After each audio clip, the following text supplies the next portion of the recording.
Good morning, student. Let's cover up with the remaining topic of chapter number 5. Let's continue with article 5.4, sedimentation and decantation. You have studied earlier in class 5th and also about these topics, sedimentation and decantation. Let's remind you about what is sedimentation.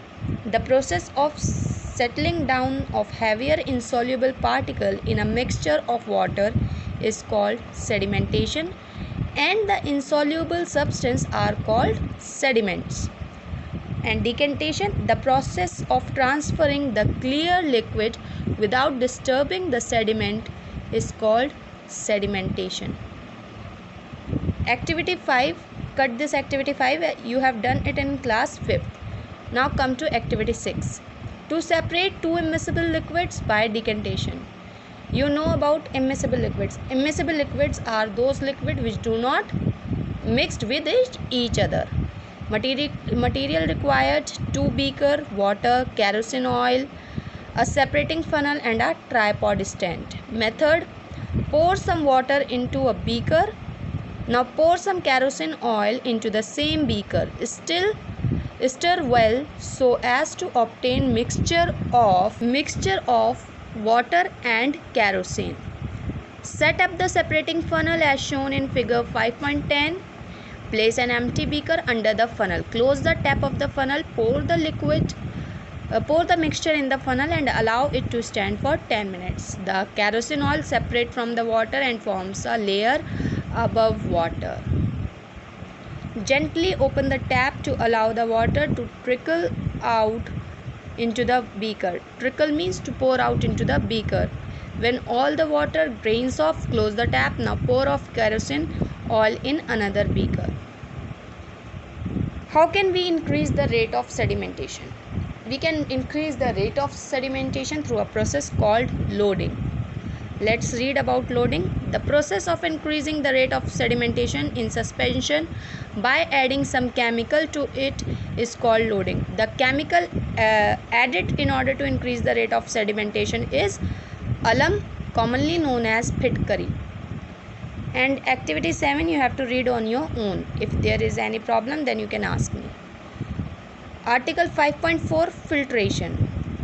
Filtration, the process of separating insoluble and suspended solid of various sizes from a liquid using a filter is called filtration. Filtration also you have studied in class 5th. Filtration is a method of separating insoluble solids by using a filter paper. City sewage system and drinking water schemes make use of filtration on large scales. In cities, sewage water is filtered through big metallic filters in order to remove solid materials, polybags, etc. to avoid choking of sewer. Activity 8 you can see in figure 5.12, 5.12a. There is a filter paper. Then they have told you how to make filter paper fit in the funnel. In this activity we are using a filter paper and obtaining a pure water or pure substance called the filtrate. The clear liquid obtained after filtration is called the filtrate. Solid chalk powder is left on the filter paper. Is it called residue? Residue is the substance which left on the filter paper during filtration. Now let's start with 5.5 article, separation of soluble solids from a liquid. Evaporation, the process of converting a liquid into its vapor by heating it below the boiling point of liquid is called evaporation.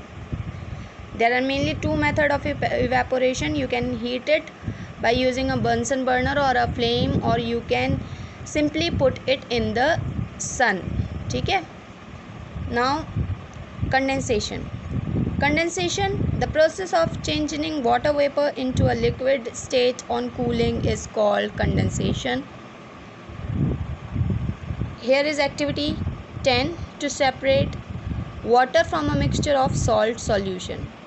Material required: 100 cc of common salt solution an aluminium kettle, a frying pan, a glass tumbler, a gas burner. Method: pour common salt solution in the aluminium kettle and close its mouth with the lid.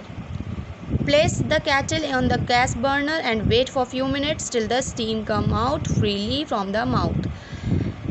Place a few ice cubes in the frying pan and hold it in slanting position as shown in the diagram. Here the frying pan is in the slanting position so that the steam which is coming out from the kettle heat up the ice cube which are here in the pan, and we will obtain these ice cube will melt and we will obtain a condensed water. It is a pure water. Article 5.6, can water dissolve any amount of soluble substance? Let's read activity 11. To find how much a substance dissolve in a fixed amount of water. In this activity, you will need a beaker half filled with water, a plastic teaspoon washing soda. You will add washing soda in it and dissolve this washing soda in the water. If the washing soda dissolves completely, then add another spoonful of washing soda and stir. Continue doing so till the washing soda stop dissolving. Means from this activity it is clear that fixed amount of water can dissolve only a fixed amount of soluble substance. The solution of soluble substance which cannot dissolve more of the substance at a given temperature is called saturated solution.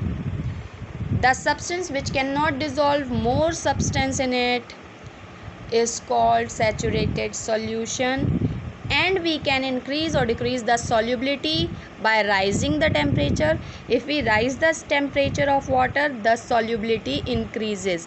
If we lowers down or if we freezes the water, then the solubility decreases. That's why we can dissolve large amount of sugar in hot solution and small amount of sugar in cold solution. The process of crystallization is used to obtain pure salt from impure salt. Now, what is crystallization? The reappearance of excess of dissolved substance in hot water on cooling is called crystallization. Means the reappearance means the regain of the substance dissolved in water is called crystallization. There is no need to do activity 13. Let's cut it down. Now you come to article 5.7. Use of more than one method of separation in separating contents of mixture. Let us take the example of impure common salt dissolved in water. How can we separate them? We will allow the solution to settle for some time so that sand and dirt settle down. In this way, we are using the process of sedimentation.